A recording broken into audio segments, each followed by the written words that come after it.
As opposed to boys in the sink, it's boys in the basement. It's a lot cooler in the basement than the sink. Especially with how I wash dishes. I gotta do that when you leave. It's getting yucky. I gotta do that again when I go home. I did a bunch yesterday, and that wasn't everything. I've pretty much been surviving on cereal this week. Nice. So, not too many dishes. Nice. This is a very special episode where we were going to co-op one game. But then like 4 hours later, we were like, oh, that's over. We should co-op another game too. Yeah. So we're going to do 2 games and a movie and some news. So first up, let's talk Marvel Cosmic Invasion. It came out this year? Yeah, like 2 months ago. Yeah.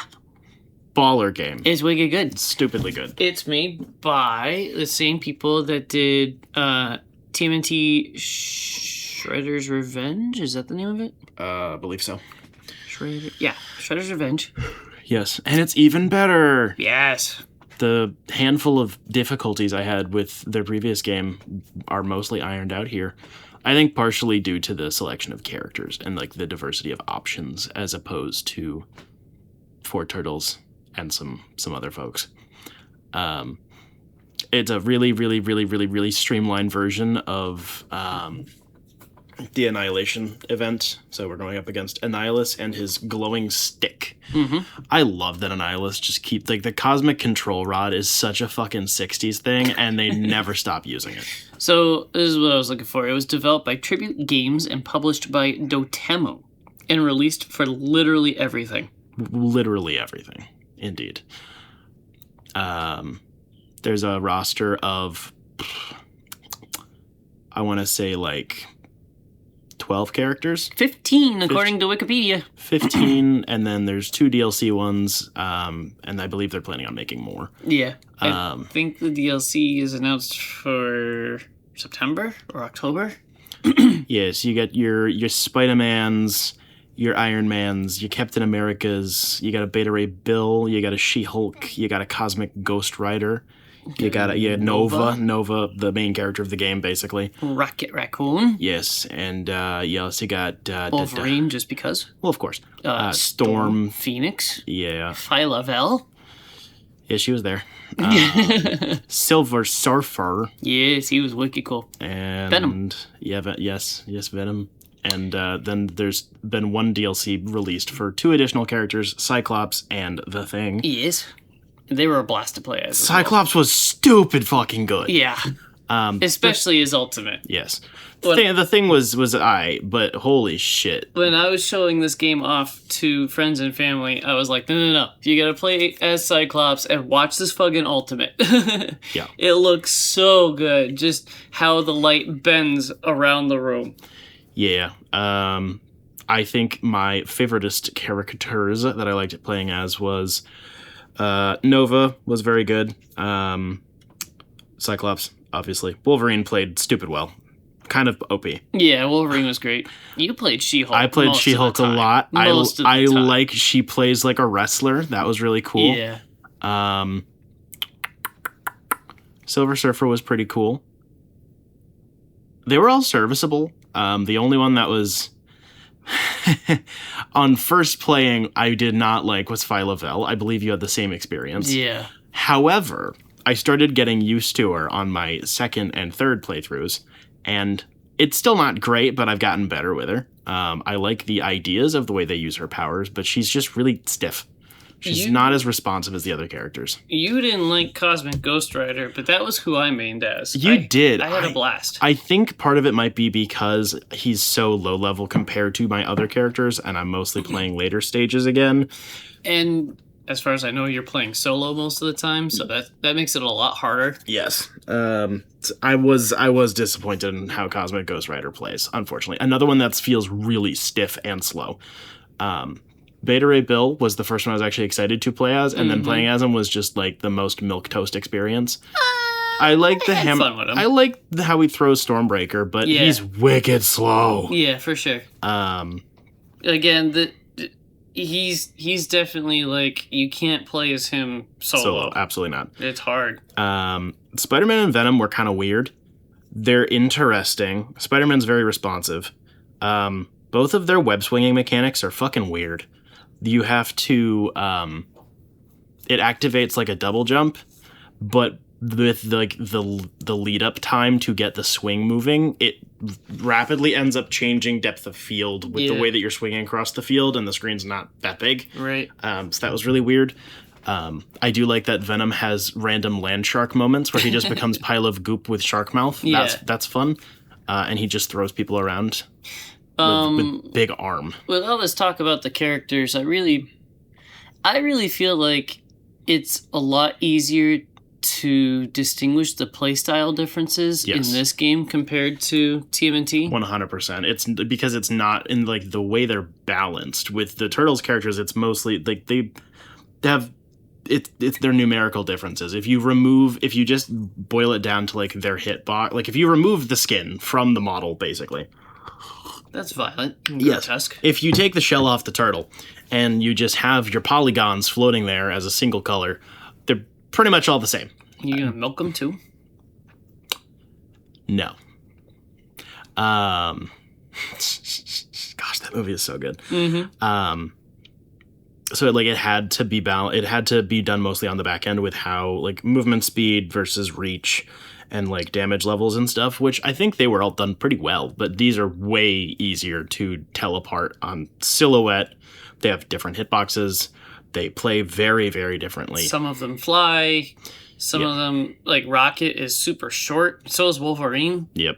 And like you were saying with how fast they move or how fast they attack, or like Cosmic Ghost Rider, like one of the reasons I enjoyed playing as him is like he's got a chain throw ability, so he's got incredible reach. He doesn't really have to be fast sometimes.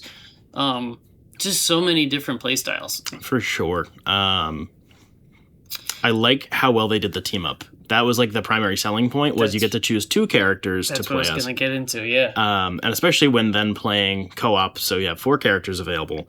The ability to, one, just have more ability to take hits because you have 2 characters. Right. But the fact that you have not just their own unique sets, but they then have paired abilities that you can use in different scenarios for like activating each other's specials or their like their ultimate abilities.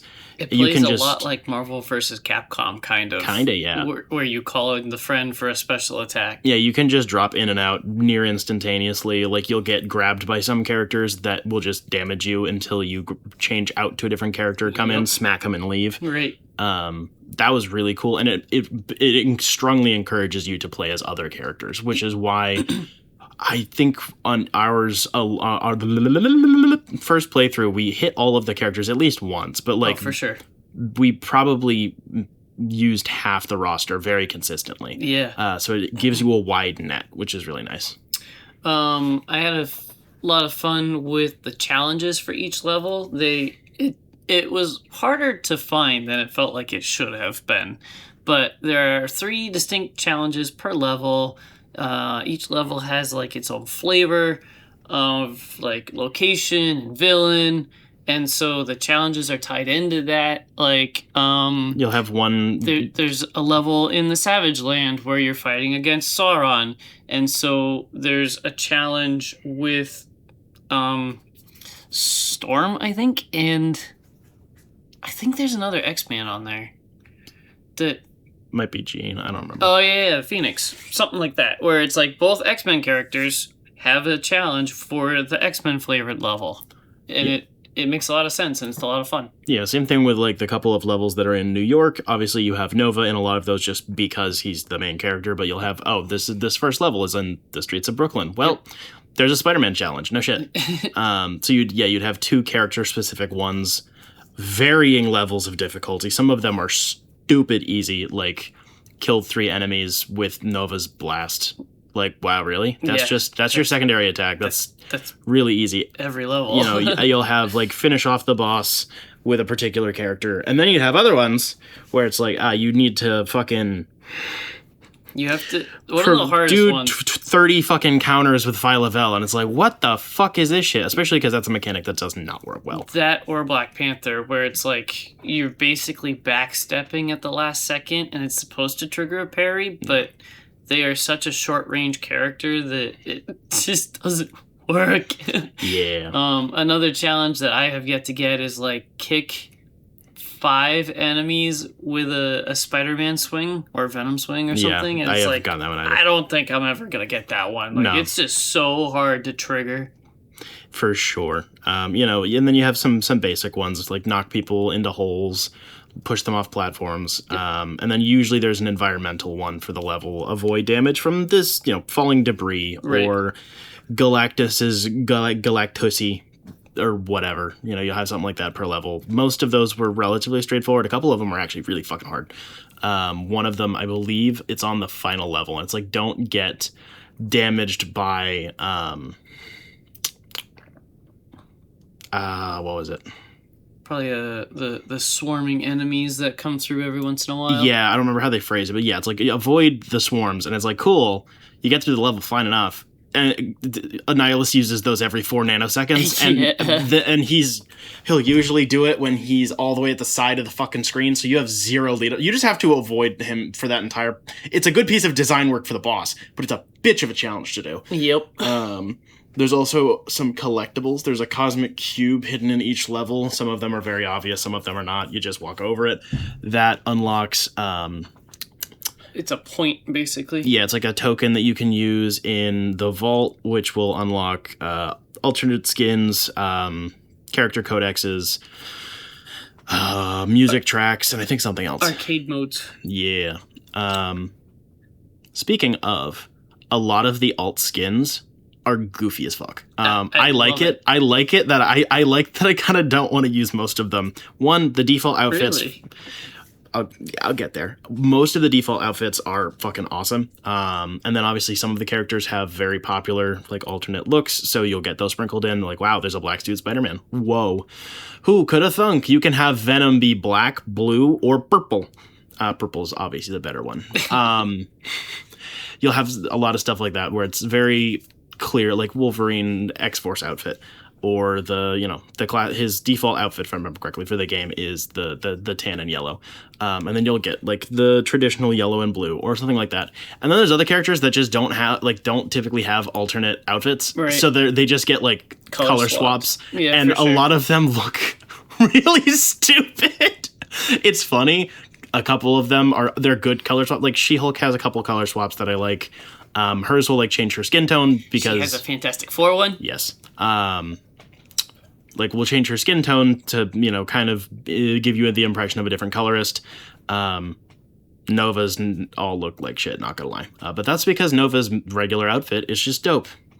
I think Phyla-Vell and Phoenix were pretty passable too. Yeah.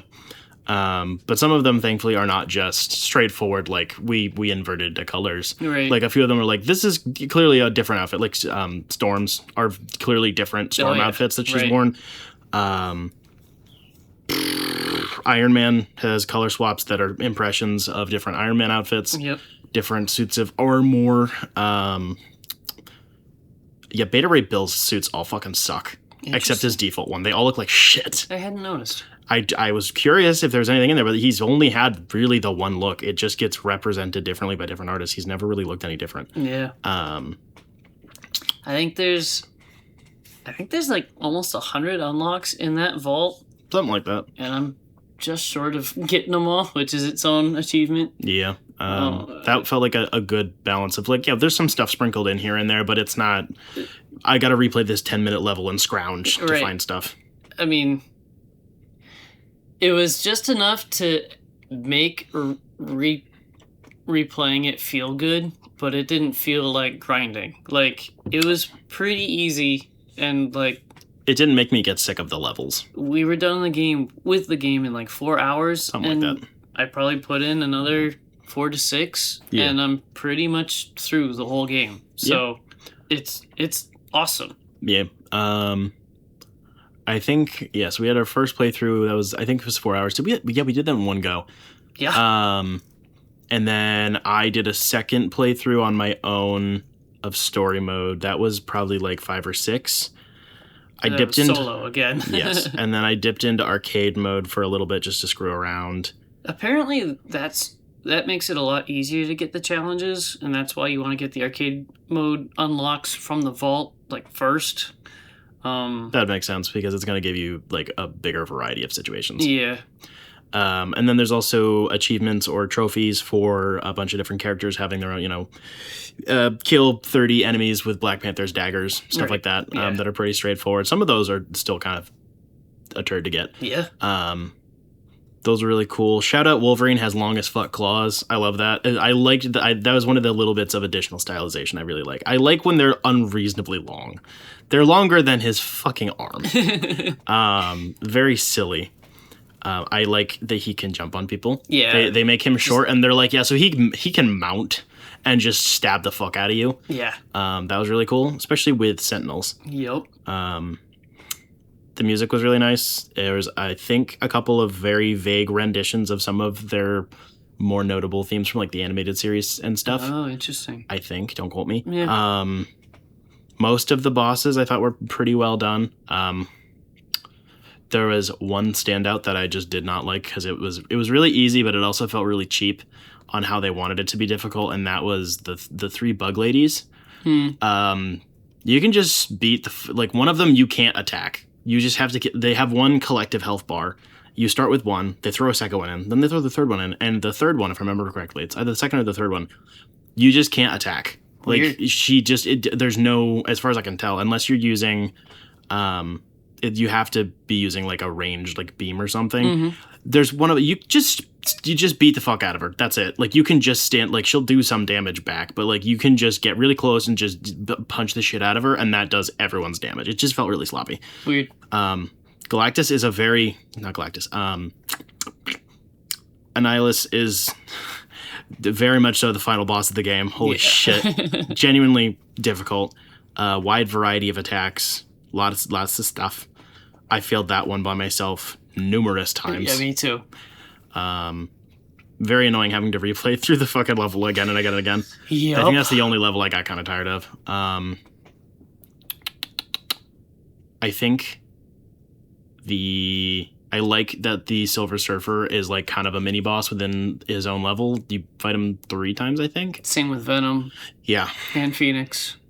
Yeah, that was cool. It's cool that they're a boss, and then you slap some sense into them, and they become a playable character. Yeah, that was cool. A really cool idea. Null's level I did find kind of obnoxious, unfortunately, because it has the slow goop piles. That drives me nuts because it also impacts attack speed. There's just a lot of goop going on. It makes sense. It just makes it really fucking annoying. This is really, really good. It's snappy, it's responsive, it's pretty dang well crafted. There's a variety of characters. You get your money's worth. Most of the character picks make sense. You are gonna have your obligatory, of course, Spider-Man's in here. Stuff like that. But most of the characters do fit in pretty straightforward to the story. It's just a really fun party game. Yeah. Like, it's way better playing on co-op with friends than by yourself. Yes, it was also definitely designed well for that. Like, the difficulty does not change when playing solo. No. It is the fucking same. Yep. So it will kick your teeth in a decent bit when playing solo. I believe its original price is $30, and most places have it for like a 10 to 30% off on most digital storefronts. I got this with the DLC for 27, something like that. Yeah, and then the Cyclops and the Thing DLC I think is $4 most places, which is fine. I can't wait for the next DLC. Like, I'm very curious who else they're going to That will draw me back in for sure. Yep, I'm gonna keep pushing through. It's good when my brain's kind of dead, and I don't want to do anything else. It's just button mash and a little bit, yeah. Beat people up. Yeah, it's cool. It's fun. It's flashy. Looks really cool. It's well stylized. We had no tech issues. No, not at all. The only tech issue I had is because I'm at home. I'm playing it on an Xbox One S, so it technically doesn't play it, but because it's on Game Pass, it can stream it with the cloud, and it works pretty well. But like every time I play it at maybe the 5-minute mark, it will just randomly freeze. The game will keep running. Like it is a streaming issue. Weird. It'll keep running in the background. So as soon as it freezes, I just hit the fucking pause button and wait for it to get caught back up. Yeah. But even playing it with streaming, there's really no delay issues, which is nice. Awesome. It makes sense as a streaming game, especially because it's small. It's relatively simple on the back end, I would assume. Yeah, this is real good shit. Good. It's really good. The handful of cutscenes, like the intro to the game, are really nice looking. They do a good job matching the styles of doing like different types of pixel art, which is cool. Yeah, this shit's baller. Yeah. This is really fucking good. Yep. This is S tier. Yeah. 100%. Moving on to Mortal Kombat 2. I was gonna say moving on to S tier. My opinion's not that good. Wow. There's another tournament. They punch. There's a MacGuffin. The OC from the last movie gets killed off with like 5 minutes of screen time. That was really funny. When did it come out? April? Yeah, I think April or May. The good guys gotta recruit Johnny Cage, and Johnny Cage says "fuck you," and then he has to do it anyways because of course he is. Came out in May 8th. Johnny Cage is played by Carl Urban, and I want to say he didn't really look. I had to do a double take. I was like, "Is that really Carl Urban?" It didn't look Really like him. Weird. I don't know. Maybe. I think it's mostly because he hasn't shaved in a long time. So he's got there's a bit of like nobody remembers what his face looks like. Yeah, and then he does that's have it. the like, I have had a beard for like 5 years face going on. AKA he needs to get hit in the face a little bit more and like re-tenderize that meat. But also he didn't look like the butcher. So. No. It has the exact same issues that I have with the first movie, but it is a bit better. The dialogue is borders between hilariously bad and like perfectly fine. Yeah. Sometimes intentionally funny, sometimes not intentionally funny. Yeah. The characters are all pretty flat, but they've got a little bit more material to work with. Most of the castings are pretty good. The chemistry is decent. The fight choreography is a nice step up from the last one as well. I was gonna say that Sonya Blade really doesn't do much of anything in this one. She has a fight. Yeah. And that's kind of it. Most of the costume designs are pretty good. Some of them, do have that costume ass look, but that's a persistent, like, everyone has that problem at this point. There was one fight in particular that I liked, and it's between the two dudes that I can never remember their names because they honestly sound the same. It was in between Liu Kang and Kung Lao. The guy with the hat and basically Iron Fist. Mm-hmm. That was a really good fight. That was probably the highlight. Yeah, there's a twisty, there's a secret double agent. That was whatever. I didn't really care. That fight was especially good because in Mortal Kombat 1, not Mortal Kombat 1, the original one, but 1, the new one. Yeah. There was quite a bit of character development between those two where they like grow up together and they're introduced into Mortal Kombat and like there's a lot of story there. And so like knowing that made the movie scene a lot better because I don't think it's really established. I don't know. These movies are just eye candy. Yeah, rare time where I say popcorn flick is a good thing. Actually. Yeah, right. Yeah, there's a fucking special amulet necklace that they have to get because it gives Shao Kahn? I don't know. Whatever. Bad guy. Your soul is mine. Yep. That guy. Yep. Gives him special powers and stuff, so they got to get it off of him. Yeah, Cole Young gets fucking axed real fast. Felt like the gore was, I don't know, I don't want to say lessened because it's still there, but it doesn't feel like it's intentionally placed everywhere. Yeah. Like, it's a lot more specific, and that made it feel like less, maybe? Maybe. But some of the kills are still like really super bloody and violent. So it was really weird when they went to go gain Baraka's trust. That was an odd subplot. Yeah, that was kind of weird. Of course, people get resurrected and go to hell and then come back, and you got mind control and shit. Most deaths don't matter. Yeah, no. It was a really good touch and really well played. The first fight that Johnny Cage is in, he's basically stunned, and they say finish him, and he's doing the goofy ass dance where you're supposed to do the combo to finish him, but the character chooses not to. But like him swaying like that was done really, really well. Yeah. Cage does the split nut kick. That's all I want. There's a million actors who could have played him. Yeah. Urban was solid. I don't really have much here. I watched and was like, yeah, that was fun. Yeah. There wasn't much there. As with the last one, the backgrounds rapidly oscillate between horrendous green screen, and some of the sets are actually really fucking cool. Yep. So the smushing together looks really weird. I don't know. I want another one. Like, yeah. These two have been really good. Well, really good for a video game movie. Yeah. Like, it's Mortal Kombat. You're not looking for cinema. Yeah, and of course you have the obligatory we have to bring in Scorpion right at the end, because Scorpion has fan service, and that's fine, whatever. Yeah. Yeah. Pretty good. Nothing to like write home about, but good time. Probably a good party movie. For sure. We got some news. We got a couple of biggins, and that's kind of it, actually. Well, where does it fall on the list? Well, I was just going to see what we rated it.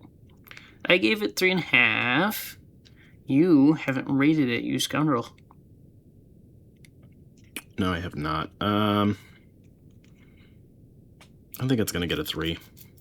Oh, the one thing I wasn't sure about. They introduced Katana, but they left out her color-swapped character, which was really weird.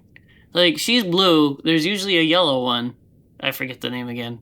But that character was missing, and that seemed strange to me. Color swap ninjas, I don't know. Because, I mean, they do Scorpion and Sub-Zero. Yeah. So, like, why no Katana and yellow Katana? Yeah, I don't know. It is it is really funny how the top movies are nearly all Mortal Kombat. Yeah, I don't like that. It's fucking weird. Yeah, it's nestled between Battle of the Realms, the second animated movie, and the 2021 film. So it is number 6 for me. It's number 7 for me. Battle of the Realms is just above it, and Tomb Raider with Alicia Vikander is under it. Yeah. And then shortly followed by that is the Mortal Kombat from 95. purely out of schlock factor. That's some good ass bullshit. All right. We got some weird news ones.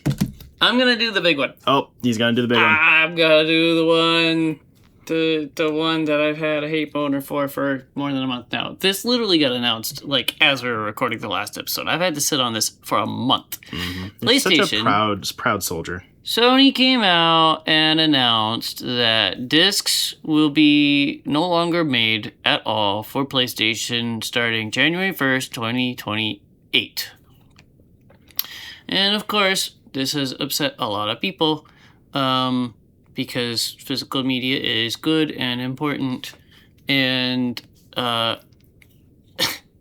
Sony's PR has been awful. Once the outrage hit, they clearly knew it was going to hit. And they were like, yeah, we're just going to ride this out. Like, that was a quote in the news.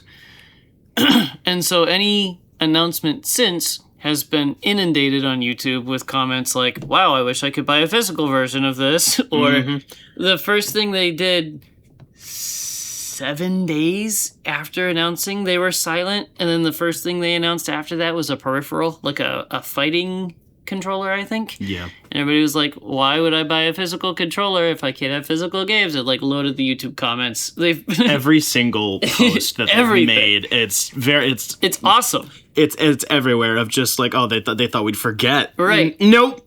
And so now they're down to like, yeah, what did they say? Like last week or maybe even this week. They were like, we're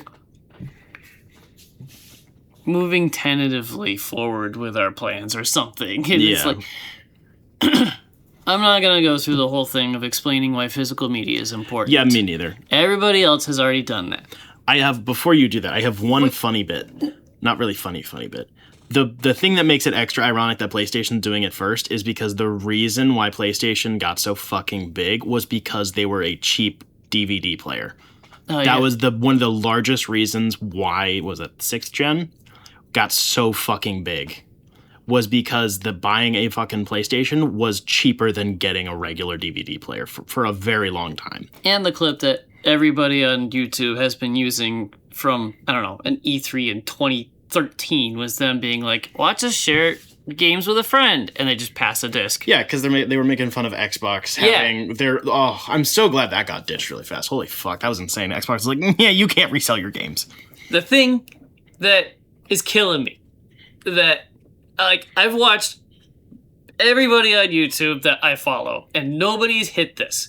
The Verge reported that Sony has already started converting their disc factories over to making micro lenses, which feeds into the AI bullshit. Like, that's why they're doing this. They said, fuck the people that are buying discs. We can make money from everybody playing PlayStation, buying digitally, and make bullshit for AI bullshit. I had no idea. Yeah. And it's like, nobody's fucking talking about that. It doesn't surprise me in the slightest. To a similar example, but differently, I have seen a lot of heavy speculation that one of the reasons why Microsoft in particular keeps gutting so many of their studios, mostly Halo Studios in particular, is so they basically are forcing them to use AI. It's heavy speculation, but like especially because the current studio head is an AI guy as well. They're like they probably ran some shit in Campaign Evolved and didn't talk about it. Gotcha. Which I would not be surprised by, and I would assume that they're trying to force the devs to do that. So it's like I don't really have any hope of like any fan movement to show Sony how pissed off they are, because it's already started changing the factories over, and they don't care. They see the dollar signs of like AI and just assume that most players will buy digital from now on, and they'll just make up the losses with the AI bullshit. So 100%. It doesn't matter what you say or do. Like this change is not changing back. Yeah. So I had no idea about that. That does not surprise me at all. Ugh. Yep. Hate that. Following up with more studio politicking. Yeah. I got hot takes on this one too. Oh, I bet you do. So this was very interesting. Long story short, about a month ago, Microsoft cut 3,200 jobs across various developers, including a lot of the in-house Xbox team. Roughly 2% of Microsoft's workforce. And there's... Obviously, that is a general negative kind of blanket statement. Layoffs are bad. Right. This is a very interesting situation because I see a lot of ways this could have been much worse. I hate to be positive about stuff like this. This wasn't the one I thought you were talking about. I don't have hot takes on this one. Besides the fact that modern gaming is actually dead. Like, we're cooked. Yeah, we are fucked. Yeah. Half of them were eliminated immediately, and then the other half are going to be slowly fizzling out by the end of the year. Like 5 studios, I believe, are being either sold off or are being effectively just made independent, and are being given their lives back, which is interesting.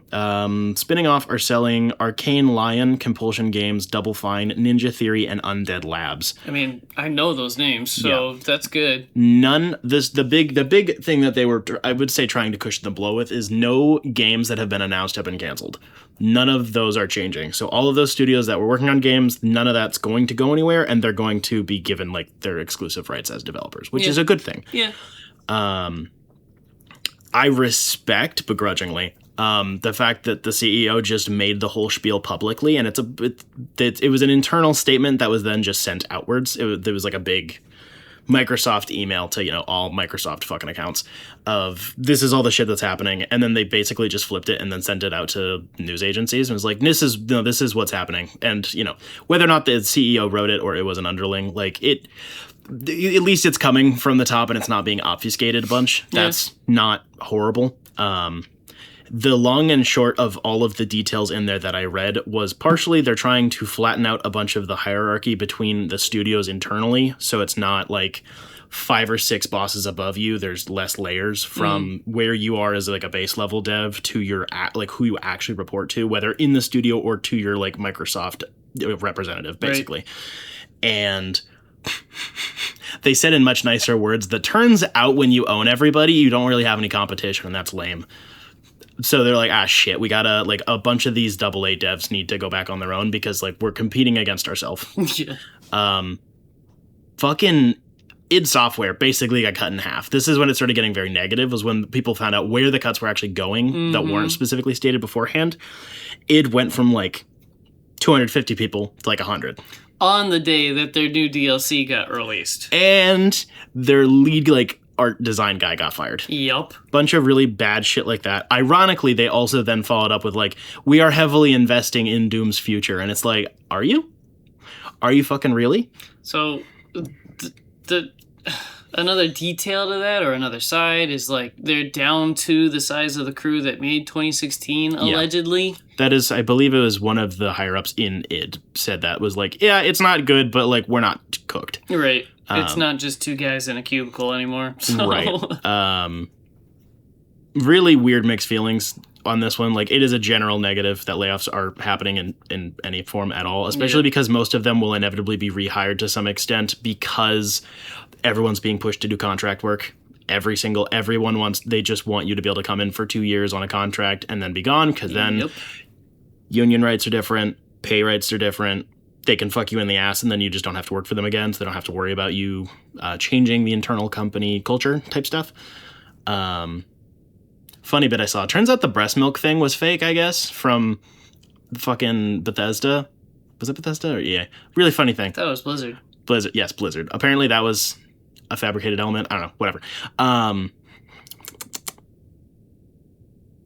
I believe is also Bethesda got a fuck ton of cuts, which I'm not going to argue is a bad thing, to be honest, because Bethesda really needs to get their fucking shit together. On the same time that they announced literally like 7 Elder Scrolls games. Yep. So, it's really, real fucking weird. I wasn't really surprised by it at all, but it was very like, huh. Mm-hmm. I appreciate the candidness of it. Was very like, it was not dressed up in corporate speak for the most part. It was pretty straightforward. Like, we don't have any competition, which makes us not want to work hard. And when you eat the entire market, you don't really have anything else to do. Right.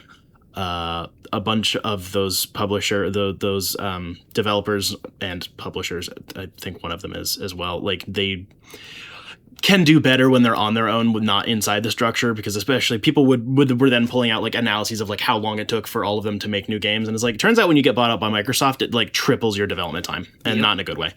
And apparently they're trying to help shore up everybody that does, like, they're sending off all the letters to say nice things to other studios, so hopefully people don't get fucked out of the industry. We're going into the dark ages of gaming for sure. Oh, no, it's gonna be bad. This is gonna revert back to like crews of friends in their basement, like 5 people working together to make a game. Because like, while all of this is happening at the big 2 of Xbox and PlayStation just cabaning themselves, like, Mecha Chameleon came out, and I don't know how many people made that, but it's literally like $5, and it went viral. Yeah. So it's like it's gonna be indie gaming again, and like maybe you'll get the big AAA games that aren't laden with AI bullshit, but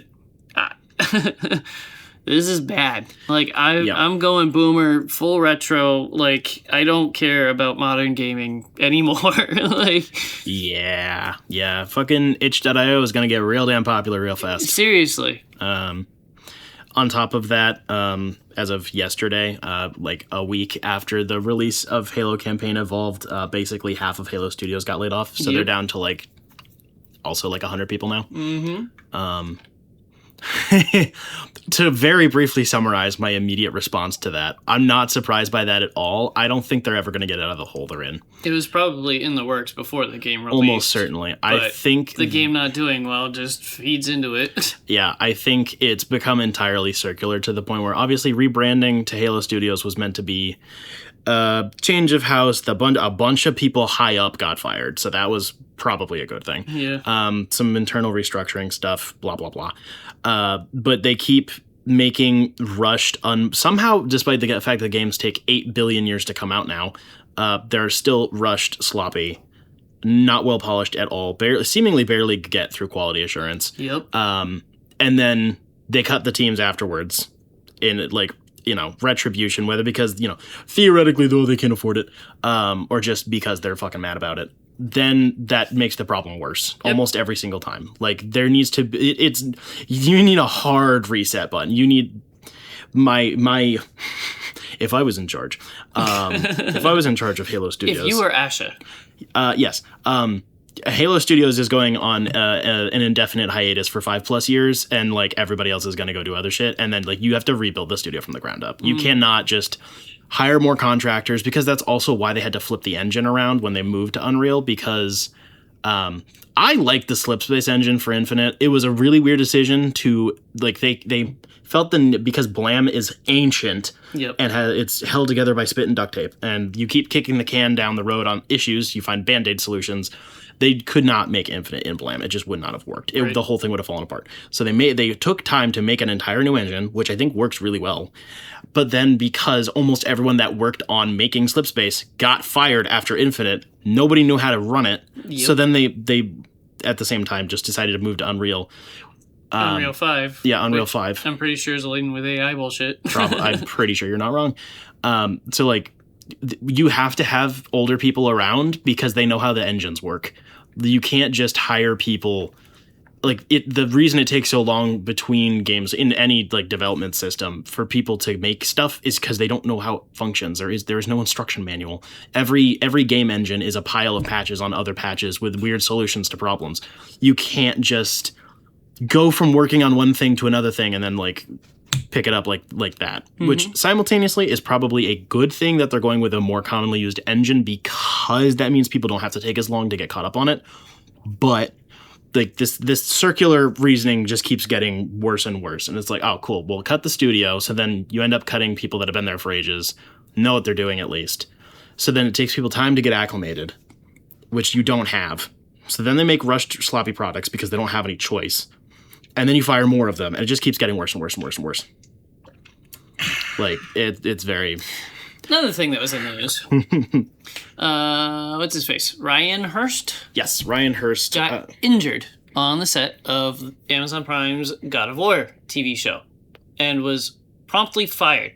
Like, it seems like it's going to be a long recovery time, like 6 months or something maybe even more. And at first... it kind of made sense on the outside. Like, the guy playing Atreus is aging because he's a child actor or whatever. He's very young. Right. So, like, I can kind of see the logic in that. But then, Amazon, before recasting Kratos, said that they're going to recast Atreus for Season 2. Yeah. So this was 100% like Just convenient. they don't want to deal with him. They wanted him gone anyway. Yeah. I guess there was some drama about like he wouldn't cut his hair for religious reasons, and that's why he was doing the skin cap. I don't know. I don't have proof on that. Interesting. It was just something I heard from somebody else. But that was why that would make sense of like why that one release picture looked so bad with the skin cap. It is just really funny because it is the most like computer brain thinking way of doing it, because like it's going to take them nearly as long to recast and then like it's very early in shooting, so they're just going to start from scratch. They're just going to reshoot everything with a new actor. But even the amount of time it's going to take for them to get their second choice or whatever and then redo that, you could have just waited. Yeah. And also my first thought with this one is this is why actors unions exist, because you cannot fucking fire someone for getting injured on your set. Right, exactly. No, that's why you have stunt doubles, unfortunately. This that is was their 100% well, just they wanted to get rid of him anyway. Yeah. So there's been obviously they said they're trying to aim for a bigger name, which is very cynical, but I guess it makes sense. Whatever. To probably shy away from all of the conversations about the show itself. Yep. The big rumored name is Dave Bautista. Yep. I don't think that's a bad pick. I kind of feel bad for him if he does end up taking it, because he has made, like, the past 3-4 years, he's made a pretty big deal of like, I don't want to be that big anymore. Right, he's slimmed down a lot. And he looks good. He looks still, really good, yeah, but he like, doesn't look like Kratos. Not quite. No, like I'm sure he could, with my knowledge of muscle growth, he could get that big in about 5 minutes. Dang. Like muscle rebounds really fast when you've been trained for that long. Crazy. However, like it just is that little bit of like, okay, he was trying to take his health more seriously. He wants more longevity. He's doing like, obviously he's continued to diversify his roles. Great fucking guy. Yeah. And then it's like, yeah, we need you to be the big meathead again. And it's like, fuck.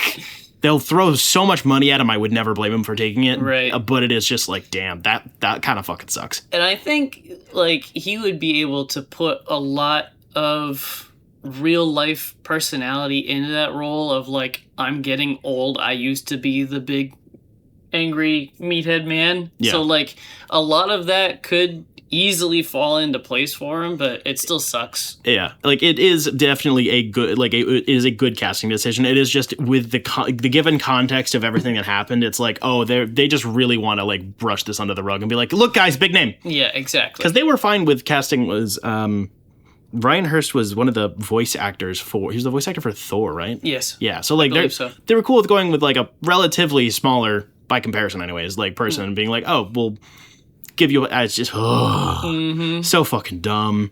And obviously the kid they have playing Atreus is not working out for whatever reason.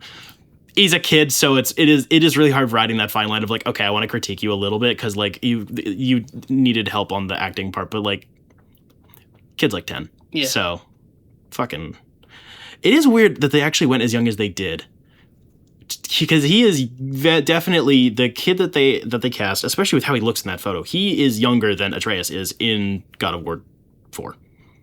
He is definitely younger. I mean, he was like 12 or 13. And that kid looks 9 tops. I don't know. When they put out the casting call, they were like 9 to 12, and now it's 14 to 17. Yeah. So I don't know. It just very strange. Just fucking shutter it. Just kill it. Just kill it. Just fucking kill it. I don't. It could still be good. There's it's rolling behind the 8 ball though. It really is. It really fucking is. And if they don't cast Deborah, I'm not watching it. I'm not joking. Won't go near it. Obviously, like they didn't pick her really for a meaty role until Ragnarok because she doesn't fucking appear in God of War 4, but like right. Well, she's there. She's some, but yeah, it's like one flashback and like voice lines. Yeah, but it's not like she's not. She haunts the narrative. She's not physically there. If they don't do that, I have no reason to. I will not trust them on a creative level of like, okay, so you have the same person. This is a motion capture performance. Like this isn't like. Kratos is like motion capture, but then they like heavily modify it because the actor doesn't look like that. Right. That's weird. But like Deborah Ann Wool just looks like that. Yeah. She's right there. Yep. She's right there. Yep. It's true. She's right there, and she's really popular right now. And she probably has the time now that she's finished working on that fucking game. That was kept private, and why you probably didn't cast her to begin with. Probably. Yeah. Yeah. All right. Moving on. Last bit, unless you have more news. I think I had like 2 things. Oh yeah, the Quake announcement. There was a Quake announcement yesterday. They're adding. It's not an announcement. It's here. I know, but they announced it yesterday. Yeah, it was. They shadow dropped. Yeah, it was 19 levels into the first game. And Quake just got another chapter. Yeah. Which is really interesting. It's really weird how they've been operating that, because I didn't realize this. I recently started playing Quake. I went online and downloaded it for like $4 last night after this announcement. I was like, what? I don't remember what the term they use for it is, but it's a remaster. It has some additional... It's a good remaster. It's spiced up. They add a lot of stuff to it. Yeah. They added in all the additional episodes, as well as... what was it? Some like 10 years after the original game came out, they just like released, I think it was standalone technically, but it's running on the same engine. If you play through the current version, one of the chapters at the end is basically like a side project that they just like stapled onto it. Something like that. Okay. I don't remember the exact specifics. It's just really weird that they're just like, yeah, so we just made another one. Yeah. Like now, especially. Yeah. It's cool. It's free. Yeah. It's free. Awesome. It's a butt ton of free stuff. Yeah, my shit updated last night. Looks cool. I only looked at the one image and was like, yeah, I'm playing it anyways. Yeah. And then this makes so much sense for where Bethesda's at right now. Remasters for Fallout 3 and Fallout New Vegas are officially in the works. That was with the Elder Scroll announcement too. Yeah, apparently Fallout 5 is in production. I don't fucking care. No, me either. Like, one, because they're probably going to be shit. Oblivion is still broken as fuck and still like full price most of the time. They take $5 or $10 off, and it's like it's abandonware. Like they released it and left, and it's still broken as fuck. Bethesda, do something fucking new. Just actually do your shit. Todd Howard, pull your head out of your ass. I think they just need to can him. I agree. Honest. He is definitely a very large part of the rot. That's like you just fucking. The last real Fallout game came out in 2013 or 14 for Fallout 4, which was also a busted, buggy mess that most people don't really like that much, and it strays even further away from what Fallout originally was. Yep. Come on, kill the studio, make it independent. Fuck you. Moving on, last part of the show. When we beat Cosmic Invasion in 4 hours and said, we decided that we should also continue playing the Gears of War series co-op. So Gears of War 2 came out in 2008. It was developed by Epic Games and published by Microsoft. Back before Epic became the devil. For the 360. It was good. It was better than the first one. All right, so like I've been trying to watch like retrospectives or whatever to like form an opinion of some sort on this game, and everybody is just Gluck 9000 over this game. 100%. Like, why is this the best game of the whole series? Like, are you kidding? Like, it really, for the most part, felt more of the same generally, of the first one. Like, there's some minor improvements, and like it's more stable, but it is still the homoerotic, just most meathead dude bro swear shoot curse. I'm getting more acclimated, so I think I'm liking it more. I think this game is also more self-aware of how stupid it is. Every single fucking achievement is a gay joke. 1000%. Like, and I really appreciate that. The whole thing feels a lot more. It's like, we're gonna kill Dom's wife, and it's like just fuck Marcus. He's right there. He's right there. He's right there. It's such a good thing that we didn't stream us. Oh no, that would have been fucking awesome. I'm concerned that your significant other got upset by how many jokes I was making. It was absurd. I don't know. The story does story stuff. You gotta the bitch who is at the end of the first one because she's evil and a human for some fucking reason. I'm confused about that. The leader of the what are they called? The locusts. Yep. Is like, yeah, you gotta come get me, blah, blah, blah, blah, blah. And it doesn't appear for almost the entire game. And a bunch of plot stuff happens. It's a lot of go here, shit goes wrong. Shoot shit. Oh no, the truck fell off our table. It's broken. And then like get sidetracked. You get eaten a couple of times and just chainsaw your way out.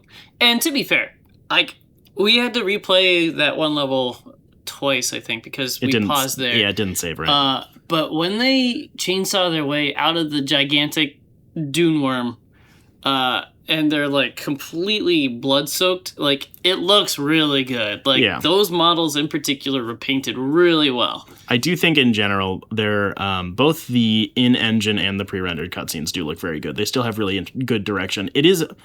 I think the thing that makes it visually weird for my brain is you have the gears all have their own insane stylish proportions, which you just get acclimated to. That's just what they look like. And then you look at the way that they model regular people, and it's like, what the fuck is that? Yeah. It's so sloppy. And there's a president or governor at the beginning, and his arms looked like Mr. Fantastic. What the fuck is that? So weird. It was like Slender Man.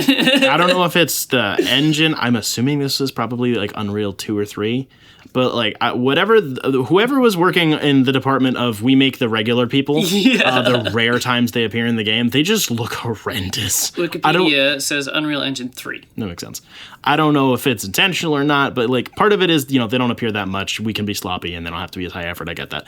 But especially when you have the ugly as sin men. Yeah. And then you have the one woman and it's like, damn. But she's a ghost or something. Yeah, it's so fucking weird. I don't know. The plot does more plot stuff. It felt like there were a lot more let's split up gang in this game than I actually the first felt one. like there was less. All right. So, I don't know. We'll call it the same. But I do appreciate that where it's very clearly designed for co-op. Yeah. That was very good. It definitely felt like those sections played better than they did in the first game. Like, they were more asymmetrical. It wasn't like you're giving me a choice on which hallway to go down, and they basically play the same. They're like sideways. Yeah. This one was much more, I'll go upstairs, and, like, you go through the main hall, and I'll shoot down and protect you or whatever. Right, or like one person's got to shut off the switches for the lasers or stuff like that. Those did seem a lot, generally more thought out. The couple of improvements that did happen that I did appreciate. In general, the gameplay just feels a lot smoother. Yep. It is, I somehow only really noticed this with this playthrough, but it's definitely a problem with all of them. With how the proportions of the characters are modeled in frame. It looks really weird in co-op, ironically enough. For a game that's pretty much designed to be played in co-op, like, it's perfectly fine to play on its own. But because the characters' proportions are so insane, and the specific positioning of the camera over the shoulder, it's not quite where the traditional third-person shooter camera is. When you're playing in co-op, your screen ends up feeling really small. Really fucking It's small. Really wide, but it's really small. And it's because of that, it is kind of odd. I don't really know how to alleviate that. It is just like a weird byproduct where it's like, maybe it might have been because we weren't doing letterboxing yet. It might have been because TV proportions were different. Maybe. Because that's around the time where we started switching to full HD. Yeah. Full HD, 720. Right. Yeah, we had discussed, like, if it would have been different, if it was cut vertically instead of horizontally, if that would have helped. But yeah, I don't know. It would have been interesting. Give it the modern Lego game having the revolving fucking divider. That would have been ass. I fucking love those. I hate that. I love it. No, I fucking hate that. Okay. Gunplay was smooth. You have new mechanics in this game, so you have chainsaw duels. The Locust have the gears guns sometimes, and they'll come up and chainsaw you unless you chainsaw back. Yeah.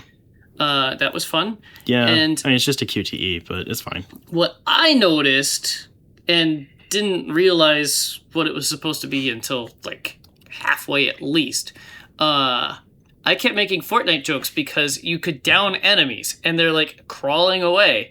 But apparently you can pick them up and use them as meat shields in the game. You didn't know that? Yeah. Until I found out, like, picked one up. I was like, oh, that's what's happening. But no, I was just making the Fortnite jokes because it's epic. I think you can do that in the first game. I think. Really? I think. Not according to Wikipedia. Okay. They also added shields in a couple of sections. Oh, yeah, those are interesting. You can use your pistol. They definitely slow your movement speed down a hell of a lot, but they take a lot of damage. Yeah, that was pretty cool. I felt like a lot of the general enemy encounters were better designed in most of the areas, especially the locust-centric areas. Felt a lot more specifically placed as opposed to just chuck them in there, especially because nearly every single... there are like 4 types of enemies, and almost all of them are one type. Were the flamethrowers new in this game? I think so too. Like, you'll have them, they're armed differently, but like you have Locust Guy, and you have Locust Guy, and then you have Locust Guy, and then sometimes there's Locust Guy with a flamethrower. And then there's a cave troll. Yeah, it felt like it's a weird series. I can't not compare it to Halo because it is of the same era. It's another Xbox thing. Yep. Like, it is doing that, but it does not have any of Halo's, triangle dance, 30 seconds of fun, any of those design elements that they made before they made the game, like the chess pieces of how characters work. None of that's here. It is a lot more guys rush in, shoot them. Yep. Which is fine. It is just really weird because it is just like there's just a bunch of very, very, very humanoid guys who have similar proportions to you, and then every 10 enemies there's one that's a little bit bigger. I had a big complaint with the sniper rifle this time. Yeah. I don't know if it's me or the game or what, but enemies could tank like 3 sniper rifles shots to the chest. Like, it has to be a headshot or not. Like, that's it. I think it's both, because I picked, after you did that and finally just ditched it, I picked it up and was doing better with it. It wasn't great. Like, yeah, chest shots don't do shit, which is weird. But I found it easy enough to get the headshots with. Of course, has the clean, blow your shit smooth off. Which is lovely. It's great. A big pop, gush of blood. And I cannot tell you how many times I had the headshot and they would just omnisciently, like, spin on their heel out of it. Like, fuck you. Like... It's not me sucking at sniping. That's fair. Like, that is a real thing. But there was some omniscience there. That was some horseshit. I think part of it is that Gears of War's general gunplay is not suited for sniping at all. No. Like, the way of, obviously you can just hip fire everything really blindly, which is very hard.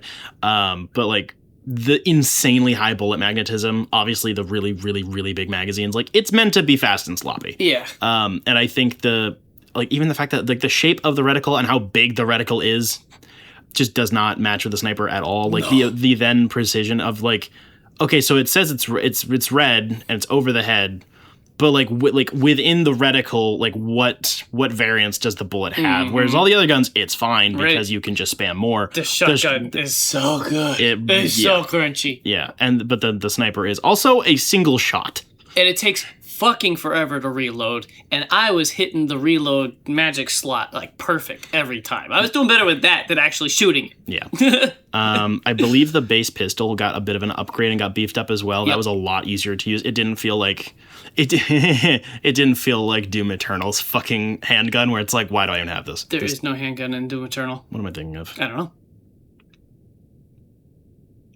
What am I thinking of? Could be 2016. Maybe, I don't know, whatever. It doesn't feel fucking useless. Like, the first game, it's fine, I guess. Like, you have it technically, but then I always go for the fucking hand cannon. Yeah. This one, I actually liked using the regular one more than the hand cannon. The shotgun definitely also got boosted, but like that plays the same, basically. Real big, crunch, juicy.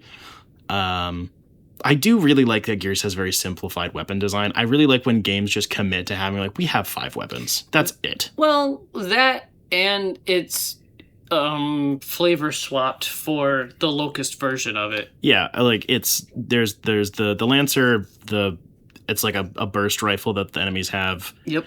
There's 3 pistols. One's a hand cannon, one's like a regular semi-auto, and then you have the alien one that I don't think I've ever actually picked up. I think that one's kind of like the Nasher or whatever from Halo 3. Maybe. And then you have, the 1 sniper rifle, the 1 shotgun. You'll occasionally get flamethrowers, which do not play well. No. And, like, that's it. Yep. And, like, you can pick up turrets for some sections. But I like that it's just like that does remove so much for you as a developer to be like, oh, then we have to worry about, like, do we have gun balance? Like, yeah, gun balance, but also ammo balance of like, are those, because they have generic ammo boxes, like, yep, are those planned ahead of time, or is that like relevant to like what you're gonna need, like all of that sort of stuff that they'll never tell you, right? In terms of like planning out a shooting game, I like that it's like yeah, there's these 3 types, and I think all of their ammo boxes just have everything in it, or almost all of them do. Yeah, and I think it just maxes out your almost ammo always. count. Like, It's cool. Yeah. Grenades seem a little bit easier to use this time around. It's a weird system. I like it, but it is weird. Going forward, I really hope that the story develops. Like, I think you'll like Judgment. That's the one that was ironically one of the ones people don't like. It's got the Halo Reachism. Yeah. But I know it has a better story. That's the vibe I get, is like people like the meathead run in, gun, yell, swear, shoot things, but I want the lore of like, where did the locusts come from and what do they want with Earth and like, why did they come here? Like, I want lore. Yeah. This one had little splashes of it, but it didn't feel like it really meant anything. No, like they by cared the end way of the more about Dom's wife dying.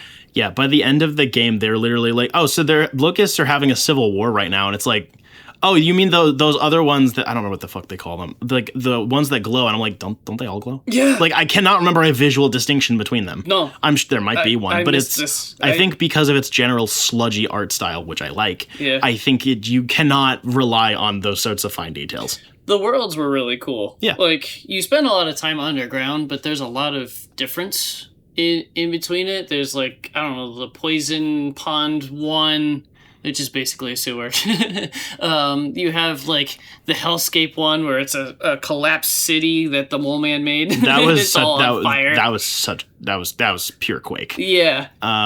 You have the one inside the giant worm that's all fleshy and gross. Like, the level variety looks were really, really good. Yeah, the skyboxes are still pretty cool. You know, they're not Halo, but it's fine. Yeah, those were pretty cool. The music was, music functioned this time. That was helpful. That was all fine. I think not the necessarily on rails portions, but like the set pieces, I feel like had a more variety to them as well. Yeah. It was weird because this game's clearly designed for co-op, but all of the rail sections pretty much only had one turret. That was weird. That was very strange. Yeah. But like when you have there's the one level where you get to drive the big truck, and then there's one where you're on top of the big truck, and then you get driving around the cave troll, which I like that did become the final boss, even though that final boss was literally nothing. It was like 4 BFG shots, and we were done. Yeah. I like the variety that you Horsey. Admittedly, those ones played kind of like shit. Yep. But I like that they tried. There was a good amount of variety between. Whereas I think in the first game, your set pieces there was that one level with the truck which sucked. Yep.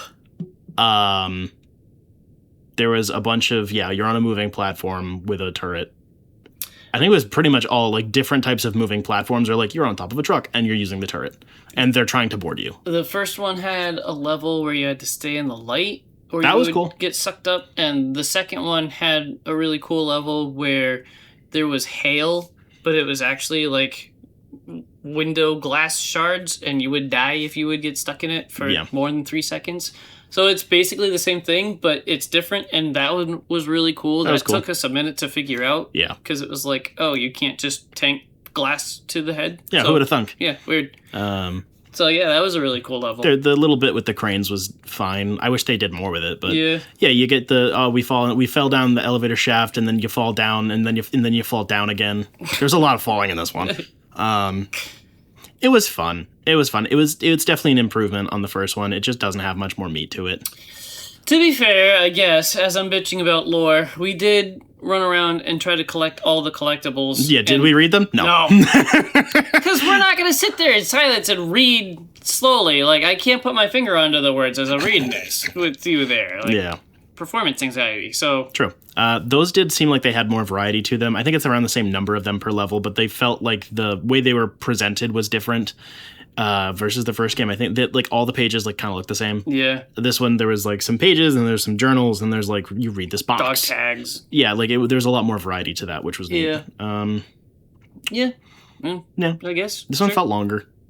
A little bit. No, I don't think so. I think it was also because I was really fucking tired for that last session, but that last session would not fucking end. It was like, we're so close, and it's like, oh, right, Gears has 5 acts, not 3. Fuck! Yeah, right. That was kind of weird. No, I think it was about the same. Yeah. I do think I'm going to revisit this one sooner than the first one. It just runs better. I think I'm going to, in the near future, I left it installed. I'm probably going to go fuck around and do some cleanup and whatever, so. It's too bad that we can't fuck around with the multiplayer, but honestly, I would probably get annoyed by that if I played for too long. Almost certainly. I believe I don't remember which game started having it, but they do have like a horde mode, which is pretty good. Interesting. I don't think they all have it. I think it might have been 3, and then Judgment had it. I played the one for Judgment a lot because playing the multiplayer online at the time was hard. I was like 12. It was very hard, but they have like a cool horde mode of like big map and then a bunch of spawn points and shit. Yep. Cool. Yeah. Well, B tier. Yeah, B tier. I guess. It's a half step above the first one. Yeah. All right, that is the show. Thank you for listening. Hope you enjoyed. We need to stop forgetting to introduce ourselves. I'm Jacob. You're Spencer. That's true. Dom! Comment on... Like, comment, subscribe. I need a comment prompt. Which one of the gears is a bottom? I was going to say, which hot take was the worst? True. Go to Jetpack Comics and Games in Rochester, New Hampshire. Give them your money. Tell them we sent you. Maybe don't. Maybe don't. We Why? have a reputation to uphold. They know that we do this. They ask us all the time. Did you skip again this week? No, we recorded. We just haven't edited. Yeah. Also, a thank you to our patrons over at patreon.com/dimecomicbros network. Caitlin and Jeff Lorenz, still our only 2 patrons. Go over, give us $1 or $2. I don't remember what it is. I think it's $1. I think it's $1. Get early access to episodes, exclusive access to happy hour segments. After each episode, we record some stupid bullshit. Because it's hard recording, and there's thoughts still bouncing around that we go, oh, fuck! Yeah. I meant to mention that. Yeah, it's a post-mortem, and then like sometimes other mini game reviews or ranting about whatever. I'm gonna be talking about a DLC that I played. Nice.